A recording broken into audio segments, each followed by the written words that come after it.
Hello, Mr. JCL po pala ulit, nagbabalik. And yun, pag-usapan natin yung bahay ni Biancy. And sabi nga ni Kalinga Prab, ay isasabay niya na ito sa bahay ni um, Supermac. Sasabay niya na rin yung bahay ni Biancy sa bahay ni Supermac dahil kaya naman daw.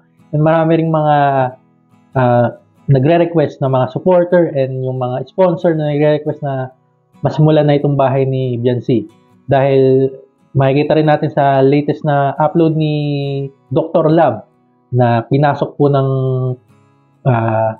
tubig yung bahay nila Biancy dahil malapit ito sa dagat. Pinasok ng tubig and yun nga, so talagang kailangan ng mailipat sila ng mas maayos or mapatayuan ng mas maayos na bahay. Kaya rin siguro na umuokoy na rin kay Kalinga Prab na mapagawa ng bahay agaran si Biancy.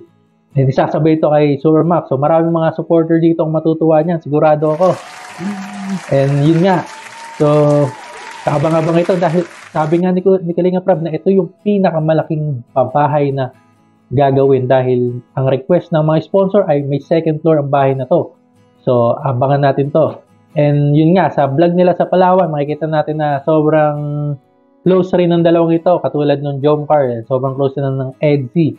And yun din, always same lang naman yung nangyari dun sa EDC and sa Jomcar. Isang video lang rin naman yun and magkahiwalay na point of view lang, point of view ng EDC and point of view ng Jomcar. So yun. So, kung hindi ka pa nakapag-subscribe sa aking channel, mag-subscribe ka na para updated ka sa mga susunod ko pang upload. Pahit na rin ang notification bell. And yun lang po. Thank you!